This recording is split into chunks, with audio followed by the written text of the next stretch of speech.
Allez, bonjour à toutes et à tous, très heureux de vous retrouver. Je recolle une émission éducative aujourd'hui. Elle n'était pas prévue celle-là, mais elle me semble intéressante à partager à tout le monde. Alors c'est pareil, ça fait écho à des choses que j'ai déjà dites dans certaines live rooms, ou en tout cas déjà un peu dégrossies. Je voulais le faire ici donc de manière un petit peu plus large, parce que donc cet après-midi je discutais avec un collègue gérant aux US, donc gérant de fonds privés, comme d'hab, des poches bien profondes et des clients bien riches. Et c'était assez intéressant la réflexion qu'on avait, puisqu'on discutait effectivement donc, de la partie plutôt fixed income des portefeuilles, donc à savoir pour un gérant, c'est-à-dire quelle est la partie hors risque, mais du coup faible rendement qu'on alloue dans un portefeuille. Les notions que vous connaissiez, vous avez déjà probablement entendu parler du portefeuille 60-40, dans lequel on met une grosse partie des grosses fortunes dans l'obligataire pour garantir un rendement fixe, prévisible et supposément donc sans risque. Et la discussion qu'on avait tournait autour de ce truc-là, et je lui disais, bon écoute, oui c'est sûr, je comprends qu'étant donné le positionnement dans le cycle économique, on s'attend à des rendements très difficiles à trouver sur les indices et sur les portefeuilles actions en général dans les prochaines années, stagflation, et d'accord là-dessus bien sûr, mais elle disait voilà, c'est tout à fait normal aujourd'hui qu'après ces périodes-là, on ait une réallocation de capital sur les bons du Trésor, surtout que maintenant, la Fed semble avoir atteint ce qui serait probablement le terminal rate. Donc la demande, évidemment, côté smart money, elle revient vers ces bons du Trésor qui maintenant rémunèrent suffisamment. La stratégie globale, sans rentrer dans le blabla financier, parce que j'essaie quand même de faire de la vulgarisation ici, mais là, je n'ai pas le temps de tout vulgariser, sinon ça prendrait 3 heures.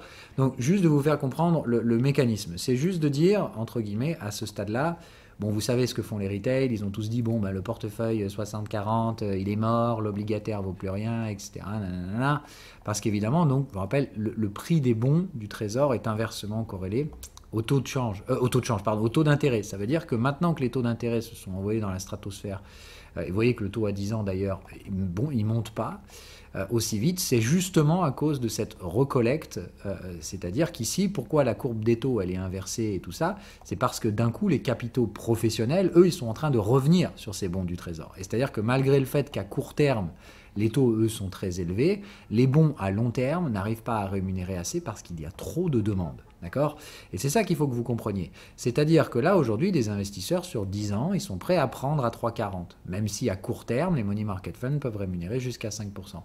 Et ça traduit évidemment de ce truc-là, où je vous dis souvent, la dumb money, elle fait souvent, malheureusement, l'inverse de ce que fait la smart money, sans forcément le savoir. Et il y a aussi l'effet inverse, c'est-à-dire que souvent, la smart money, quand elle ne sait pas quoi faire, elle fait l'inverse de ce que fait la dumb money. Là, c'est très difficile de savoir qui des deux, là-dedans, fait copie l'autre.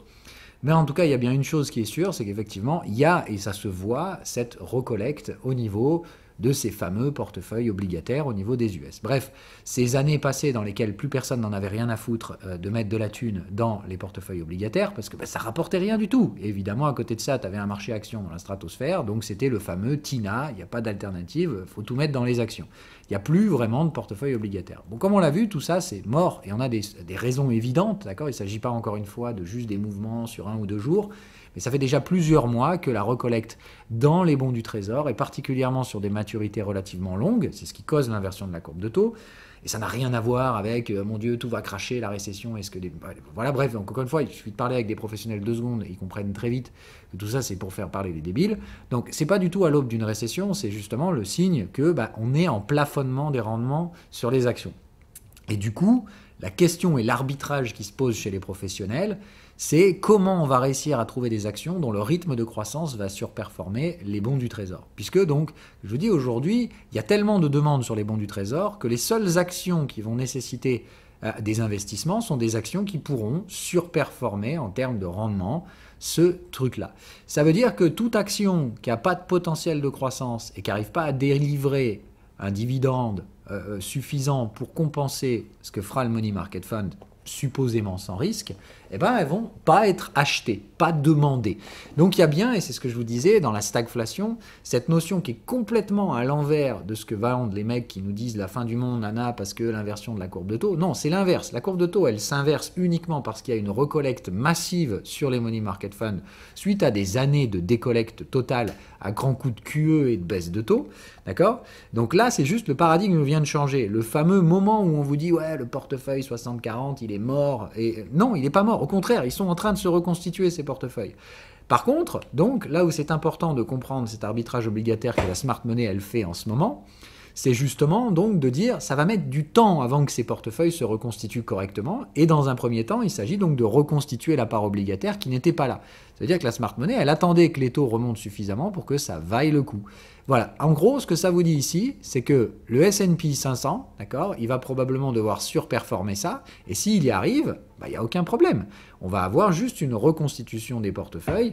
On connaît le standard de moyen terme qui est sur du 60-40. On sait bien qu'aujourd'hui, ça ne va pas être le cas puisqu'il y a une composante dans le risque ici qui va être la baisse des bons du Trésor. C'est-à-dire que ce qu'on prenait en compte à l'époque, dans une baisse de taux continuelle, d'accord, c'est-à-dire quand on est dans le cycle d'endettement, et raison pour laquelle je vous fais cette émission aujourd'hui, parce que ça, j'en ai jamais parlé et c'est très difficile à comprendre, mais c'est essentiel, c'est de dire quand on est dans le cycle là, c'est-à-dire le cycle d'endettement associé à une baisse de taux, et qu'en plus de ça, on a l'effet qui se coule d'être la devise de réserve mondiale, c'est-à-dire qu'on peut exporter sa dette nos limites, il n'y a pas de souci, concrètement, tu peux t'endetter autant que tu veux, il y a toujours plus de pélos à l'autre bout du monde qui achèteront ta dette, puisqu'en plus de ça, ça leur permet de stocker leurs dollars dont ils ont besoin, puisque tu es la devise de réserve.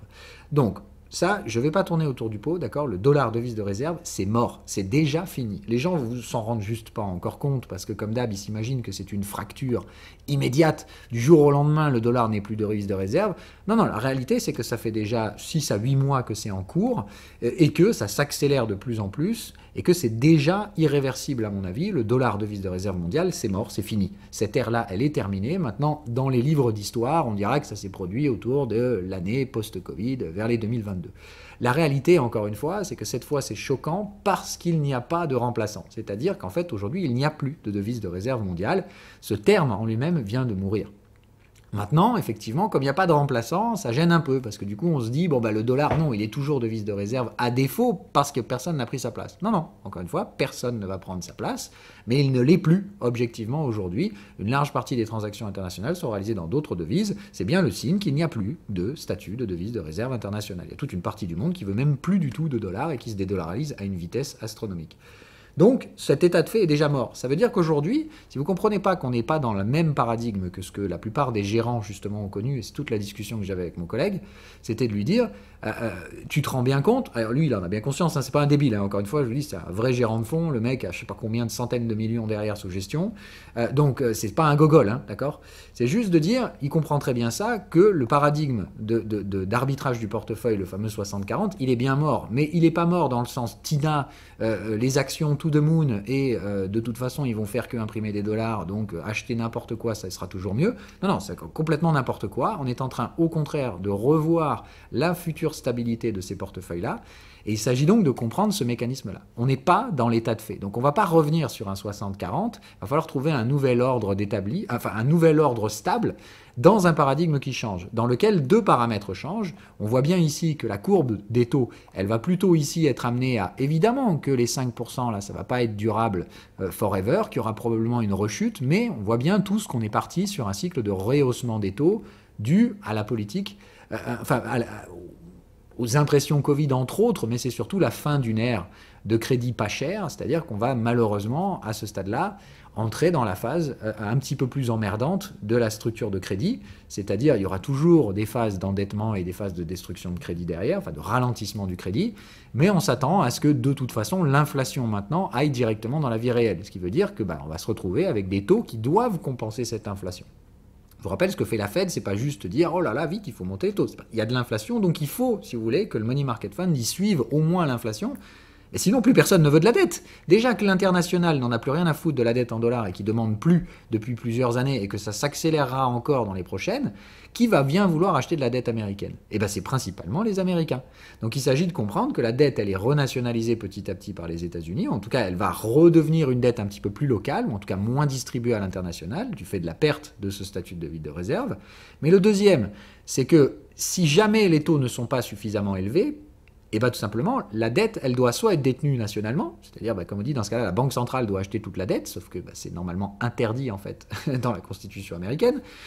Donc, soit il faut changer la Constitution américaine, et dans ce cas-là, la dette est nationalisée, et on en fait ce qu'on veut, soit, justement, il faut qu'elle soit distribuée au public, sauf qu'aujourd'hui, il n'y a principalement que les Américains que ça intéresse, la dette américaine. Même en Europe, on n'en veut plus trop.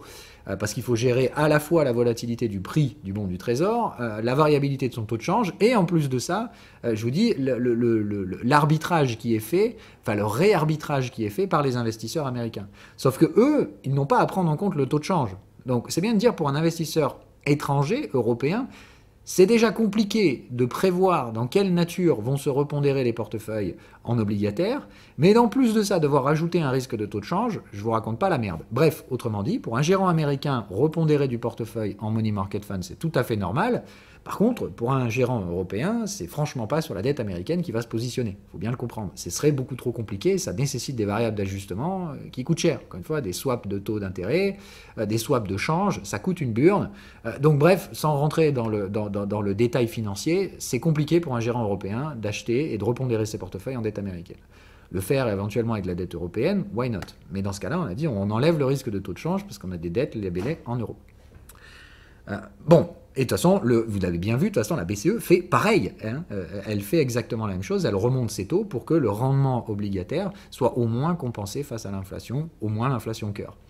Bon, voilà, donc au point où on en est, si vous avez compris l'essentiel, donc changement d'état de fait avec des niveaux d'inflation élevés, hein, tous les gérants professionnels, on sait bien que l'inflation à 2%, c'est peanuts, c'est n'importe quoi, d'accord? Donc on est sur un rythme stable d'inflation pour l'instant, au moins sur les prochaines années, de l'ordre de 4%, donc il est pratiquement impossible d'imaginer des taux plus bas. Hein. Il faut bien que vous compreniez ça. Donc les baisses de taux, là, et ceux qui... Enfin bref, des gros pignoufs qui ne comprennent pas grand-chose.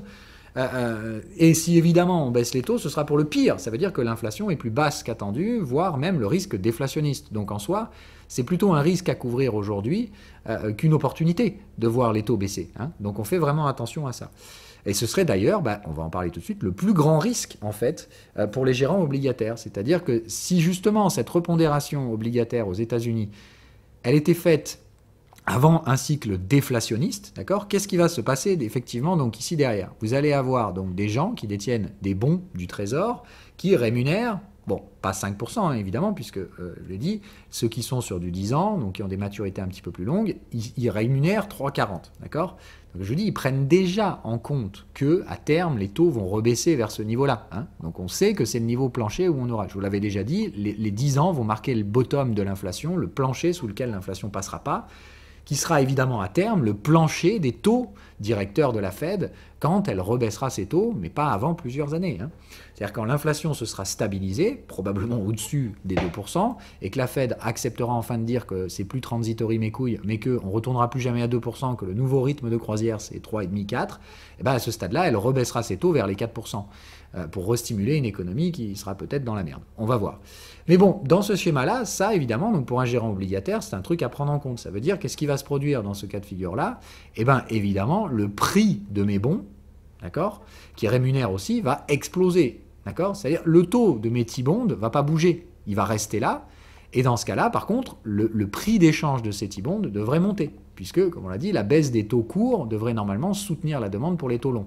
Sauf que, on a bien compris, ça ne fonctionne. Enfin, vous l'avez peut-être pas compris, mais un gérant obligataire, il sait que ça ne fonctionne que s'il y a de la demande sur cette dette, c'est-à-dire une demande supérieure à l'offre.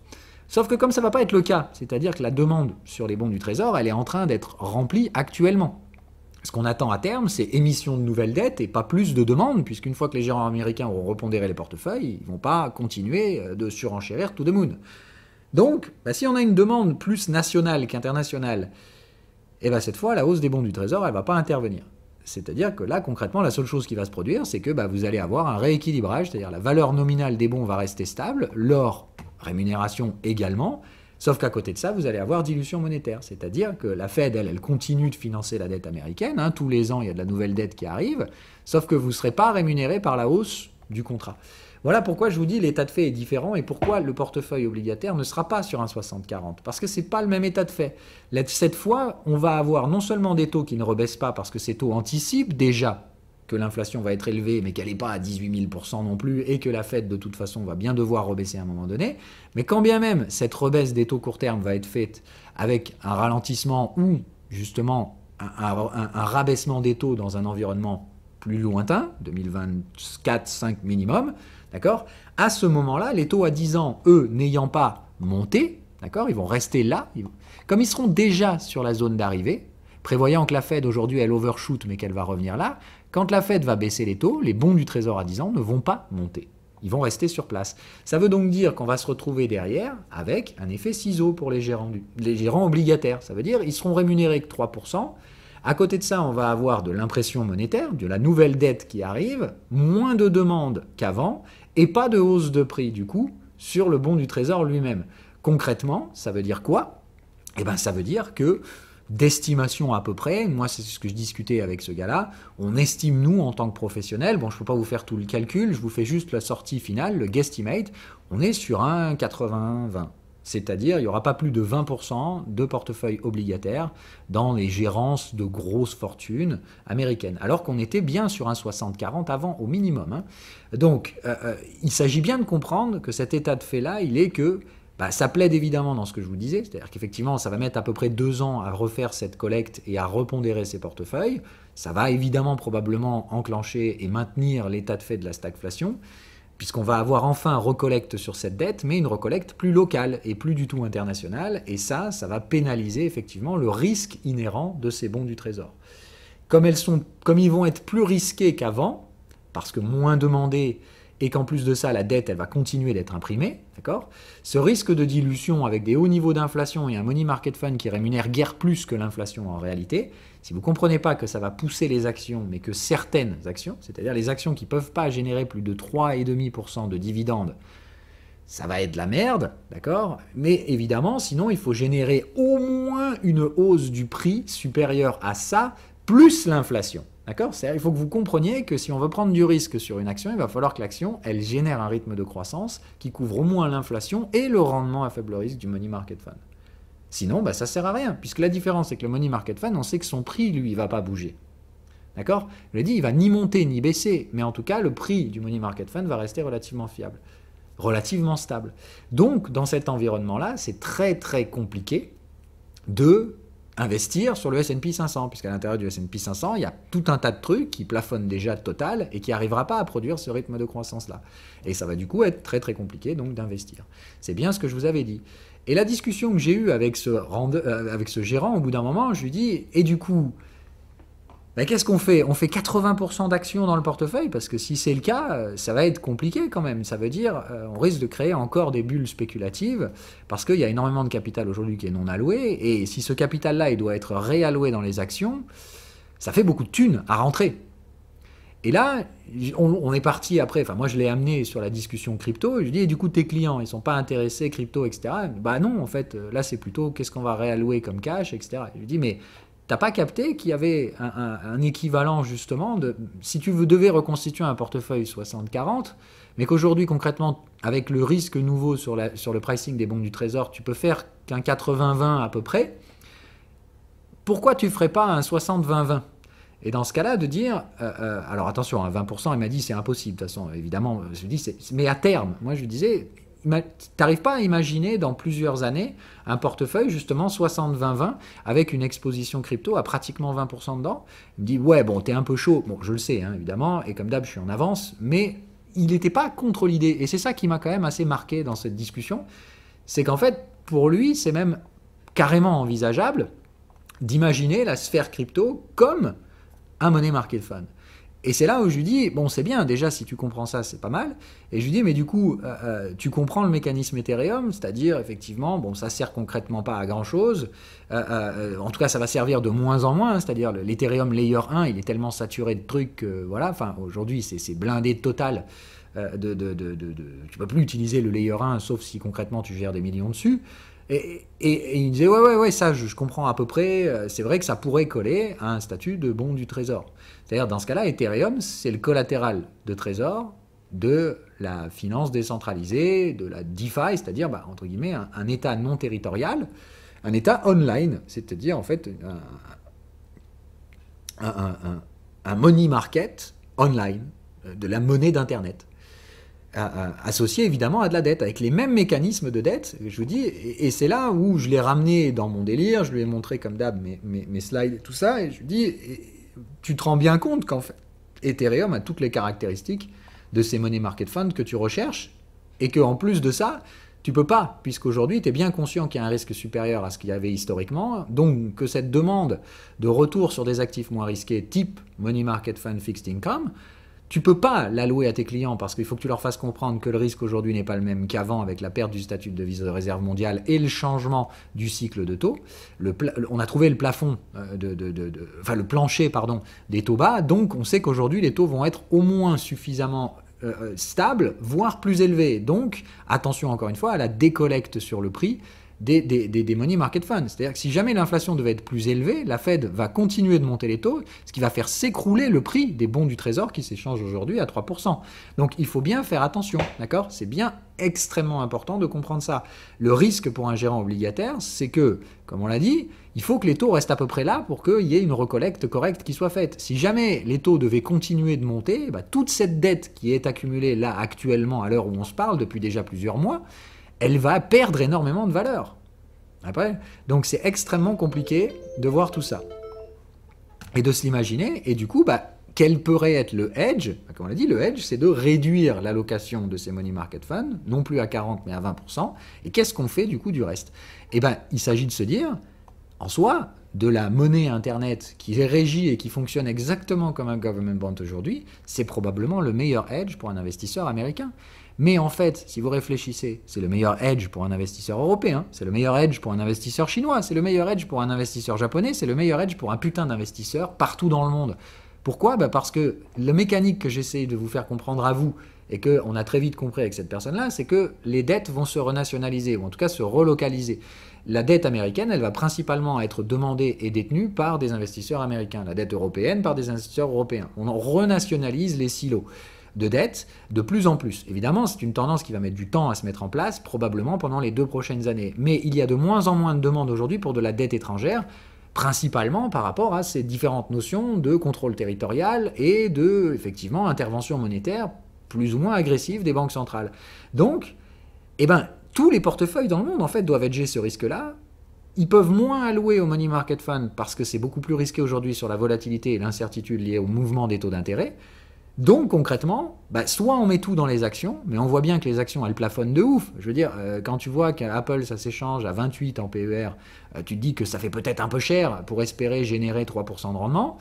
Donc il s'agit quand même de se dire, il y a un marché action qui peut difficilement accueillir, on l'a dit, en tout cas pas dans son ensemble, on ne peut pas juste se dire, bon j'achète du S&P 500 et comme ça je pondère le risque des différentes actions, il va falloir aller stock piquer dans le portefeuille d'actions, ce que je vous rabâche depuis pratiquement un an. Mais l'autre solution, c'est de se dire, les 20% qu'on mettrait normalement dans du safe et du money market fund, où est-ce qu'on pourrait le foutre? En fait, ça pourrait être bien par là. Alors, ça peut être intéressant, effectivement, d'arbitrer un petit peu entre Bitcoin et Ethereum, mais tant qu'on est dans un cycle de dette, c'est peut-être plus intéressant de rester dans le cycle de dette Ethereum et à la fin du cycle de dette, repasser éventuellement sur Bitcoin, mais jouer cet arbitrage-là. Et si vous comprenez ce machin-là et que vous vous dites, putain, mais en fait, si les investisseurs smart money du monde commencent à piger ce truc-là, je vous l'ai dit, c'est une allocation qui va se faire sur les 2-3 prochaines années. C'est pas un truc qui va se faire là, poum, ça y est, demain les milliards arrivent. Mais si vous comprenez que ça fait du sens et que quand les gérants petit à petit vont commencer à piger ça, c'est pas juste les gérants européens et les gérants américains qui vont faire ça. C'est pratiquement tous les gérants du monde qui vont faire ça. Parce que c'est la moins mauvaise des solutions. Ce sera probablement perçu comme beaucoup plus safe que d'aller jouer sur un money market fund, entre guillemets, online Ethereum, qui n'appartient à aucun pays, plutôt que d'aller s'amuser à investir dans la dette d'un autre pays, dans lequel on subira les choix de politique monétaire de ce pays-là. Sur Ethereum, la politique monétaire, tout le monde l'a compris. C'est une politique monétaire programmée qui se voit sur le Fucking Site, et cette politique monétaire, désolé les gars, elle est juste 100 fois meilleure que celle qui est proposée aujourd'hui par la plupart des autres pays du monde, qui essaient de tout faire pour revendre leurs dettes, mais ils n'y arrivent plus vraiment, puisque la coopération internationale à ce niveau-là fonctionne de moins en moins. Donc c'est un peu chacun sa merde pour essayer de renaturaliser sa dette en intéressant ses investisseurs plus locaux. C'est-à-dire, comme on l'a dit, il y a tellement de mouvements sur les taux de change aujourd'hui que la plupart des gens qui se risqueront à aller sur le marché de la dette seront probablement des gens qui appartiennent à cette même zone économique. Le risque inhérent supplémentaire fait qu'ils pourront allouer moins qu'avant, et il y a donc tout un pan de capitalisation qui aujourd'hui cherche un endroit pour s'investir. Je vous dis, si cet endroit-là, il commence à comprendre que Ethereum, c'est comme un money market fund, parce qu'il a une utilité, mais indirecte, il ne fait que sécuriser des layers 2, etc. Donc son utilité primaire est faible, d'accord? Et si vous comprenez donc que ça répond à tous les critères d'un collatéral de dette, donc un money market fund, ça a une énorme profondeur de marché, je suis certain de trouver quelqu'un qui achètera mon Ether, il y a un supply dynamique et un rendement faible. Encore une fois, c'est totalement Ethereum, d'accord? La demande fait baisser le yield, c'est hyper important dans un money market fund, d'accord? C'est vraiment le critère number one.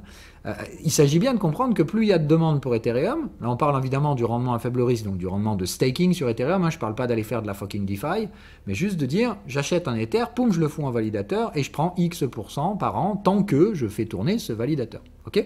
C'est aussi bête et méchant, hein, et tant que le validateur tourne correctement, il n'y a aucun risque de slashing, etc. Il faut juste faire le boulot, et tranquille, voilà. Donc, plus il y a de demande, plus le rendement du validateur baisse, puisque, on l'a dit, plus il y a de demande, plus les rendements vont être baissés sur Ethereum.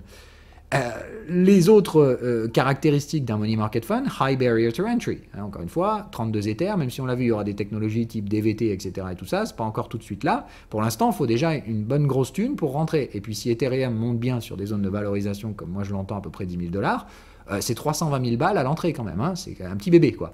Ça marque, ça met une marche assez élevée.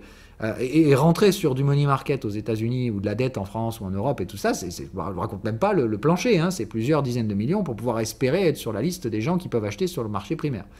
Bon, là encore une fois, ce qui est bien, c'est que vous avez un vrai produit, hein, d'accord, vous avez une self-custody, il n'y a pas besoin de passer par une banque qui va faire ci, ça, hein, c'est self-custody, donc on est plutôt pas mal. Et il s'agit bien donc de comprendre que le supply doit être distribué. C'est-à-dire tout l'intérêt d'Ethereum, c'est que ça n'appartient ni aux États-Unis, ni à l'Europe, ni à la Chine. Ça n'appartient à personne. Et tous ceux qui essayent de contrôler ce réseau, rappelez-vous, à un moment donné, Ethereum était censuré parce que les blocs OFAC, machin, donc risque de prise de contrôle états-unienne du machin. On voit que c'est pas du tout le cas en réalité. Donc c'est toujours un gros n'importe quoi. On a un réseau qui est bien distribué. C'est bien le signe, encore une fois, de la résilience de ce dernier. Hein, mais ça fait partie des caractéristiques nécessaires pour construire un collatéral de dette de qualité. Et c'est là où je vous dis, pour ma part, la thèse crypto, bon, comme d'hab, j'ai une réputation aussi hein, dans ce milieu pour être très très en avance. Mais moi, je vois déjà ça depuis des années, en fait, que les gérants, petit à petit, vont se réveiller et ils vont comprendre que la renationalisation de la dette et le risque associé à la dette, de par l'inflation et les mouvements radicaux des banquiers centraux, qui aujourd'hui font plus de la politique que de la politique monétaire, ça va s'accentuer et que ça va pousser petit à petit les gérants à aller vers la crypto. Et que dans la crypto, la seule chose qu'ils vont comprendre, c'est qu'en fait, c'est la même chose. On change juste de nom et on change juste de protocoles qui sont internationalisés et qui sont inhérents à des protocoles qui tournent sur le réseau Internet. C'est tout. Il y a un risque, hein, bien entendu, tout comme un État peut faire faillite et disparaître et sa dette ne vaut dans ce cas-là plus rien du tout, d'accord ? Sur Internet, Internet peut disparaître. Encore une fois, Internet, c'est un réseau qui est quand même très décentralisé, mais si Internet s'éteint, concrètement, ton Ethereum, il ne vaut plus rien du tout. Hein. S'il n'y a pas accès à Internet, tu peux oublier la valeur collatérale de ton Ethereum. Il s'agit bien de comprendre que ce n'est pas sans risque non plus, mais les risques sont aujourd'hui clairs et identifiables et identifiés. À partir du moment où on connaît les risques, on connaît le rendement, on structure, on sait à quel niveau ça peut passer, je vous dis petit à petit, le narratif que moi je comprends déjà depuis pas mal d'années, il fait déjà son petit bout de chemin. Je vous dis, des gérants pros que je connais, avec qui je discute, commencent déjà à comprendre ce truc-là. Ça va faire son petit bout de chemin. Quand la graine va grandir, je vous l'ai déjà dit, les montants sont colossaux. Il s'agit, encore une fois, de près de 15 à 20% des portefeuilles professionnels, d'accord ? Donc là, je ne parle pas du gérant du fond du coin qui gère des petits portefeuilles d'épargne à 1000 ou 2000 boules, d'accord ? On parle de mecs qui ont des centaines de millions et qui concrètement vont allouer petit à petit des capitaux là-dedans. Le risque étant aujourd'hui fort par rapport à la volatilité de ces cryptos, il s'agit aussi de comprendre que quand elles sont au fond du trou du cul du bear market, ce risque de baisse, il est très faible. Donc, encore une fois, faites gaffe. Moi, je pense que ce qui se passe en ce moment, c'est une très grosse prise de conscience petit à petit de ces risques associés aux détentions de dettes géographiquement éloignées, voire non alignées politiquement avec vos propres États. Le fait que cet alignement politique, il est plus en train de se fractionner qu'autre chose. Donc ça veut dire que de plus en plus, on va revenir sur une dette le plus locale possible, parce qu'il faut quand même y aller. Je vous rappelle, un gérant de grosse fortune, il est obligé d'aller dans certaines classes d'actifs, il n'y va pas juste parce qu'il a envie. Il est obligé de multiplier ses allocations pour diversifier ses risques. Donc, Voilà, moi je vous donne ça, vous en faites ce que vous voulez, mais je vous dis juste que petit à petit le message commence à passer, que les grands gérants de grosses fortunes commencent déjà à comprendre petit à petit ces intérêts-là. Quand ils vont connecter les points dans leur petit cerveau, c'est pas encore une fois des 2-3 000 dollars qui arrivent dans ce cas-là. Ces gars-là, ils débarquent, ils lancent tout de suite 200-300 validateurs pour les clients. Hein. Donc je vous dis juste comme ça, faut faire gaffe, ça commence. Voilà. Ça veut pas dire, alors putain, Ethereum va pumper les gars, vite, j'achète maintenant. Je vous dis juste encore une fois que c'est quand même le même merdier que je vous rabâche depuis à peu près 6 mois. Pour vous dire, j'ai cette réputation d'être très largement en avance sur les logiques de marché, mais ça veut aussi dire que si je me plante pas, ça va pas tarder à arriver aussi, puisque ça fait du coup 6 mois que je vous rabâche ça. Donc, je vous dis petit à petit, moi je discute avec des confrères et je vois que ce narratif, il arrive doucement. Donc, dans mes courbes d'adoption perso, c'est encore trop tôt pour dire, comme d'hab, oh, j'avais raison avant tout le monde, etc. Mais attention, je commence à voir les premiers éléments de validation. Quand ces capitaux vont arriver, ça va moins rigoler. Hein. Voilà, donc on fait un peu attention, d'accord? Je sens que la graine commence à germer. Maintenant, évidemment, tous les gérants ne sont pas ouverts à ces trucs-là. Et encore une fois, ils ne vont pas ouvrir 20% du portefeuille tout de suite. D'accord? Un gérant, il sait que ces nouveaux trucs-là, il va falloir apprendre à appréhender la technologie, il va falloir réussir à vendre ça aux clients. Donc, concrètement, ça va arriver, je l'ai dit, 15-20% dans les cryptos, et ce ne sera pas tout pour Ethereum. Hein. Il y a différentes maturités d'investissement, enfin, il y a différents investissements à faire selon la maturité du cycle. Est-ce qu'on est dans un cycle d'investissement, un cycle de dette, un cycle de fin de dette. Voilà, bref, tout ça, c'est encore une fois un écosystème qui va se structurer au fur et à mesure de sa maturité. Mais il y a bien un truc dont je suis pratiquement certain, c'est que ça va représenter à peu près, je pense, minimum 5, maximum 20% de tous les portefeuilles de grosses fortunes demain. Pas qu'en Ethereum, hein, je vous rassure, hein, Ethereum, Bitcoin, etc. Mais aujourd'hui, la demande étant centrée sur les money market funds, c'est la raison pour laquelle, pour ma part, cette thune, elle va principalement aller sur Ethereum aujourd'hui. Après, elle se distillera dans les autres écosystèmes, aucun doute là-dessus. Mais aujourd'hui, on est au moins dans un cycle de dette et dans une recollecte des produits de dette, puisque je vous dis, c'était la base de cette discussion que j'avais avec ce gestionnaire. J'essaie de vous faire comprendre que quand ils vont comprendre la diversification sur les cryptos de ces produits de dette, il n'y en a qu'un. C'est clairement Ethereum. Et c'est lui qui risque d'être le plus demandé, en tout cas dans les prochains mois et trimestres, au fur et à mesure que ces investisseurs vont se rendre compte qu'ils ne peuvent pas tout mettre dans les bons du trésor et dans les OAT et des trucs comme ça. Ok ? Et qu'il y a du capital à allouer et qu'ils ne peuvent pas aller dans les actions non plus, comme avant, en mode TINA. Voilà. C'était le message du jour. Il y avait un peu de blabla professionnel que j'ai pas pu totalement vulgariser, sinon ça aurait fait une émission d'1 heure. En tout cas, j'espère que vous en aurez compris les tenants et aboutissants. Je voulais vous le partager parce que, comme d'hab, je vous dis souvent, moi, ma volonté, c'est pas juste de discuter avec des professionnels et de garder des stratégies plus smart money entre smart money guys, mais d'essayer de vous faire comprendre, encore une fois, que ce qui se discute, comment ça fonctionne, ce que font les gérants un petit peu plus pros, j'essaie de vous l'expliquer, de le vulgariser. C'est pas très facile, hein, évidemment. Mais en tout cas, j'espère qu'aujourd'hui, une petite partie de tout ça aura semé des graines intéressantes dans votre cerveau. Je vous souhaite à toutes et à tous une agréable journée. Ciao, ciao.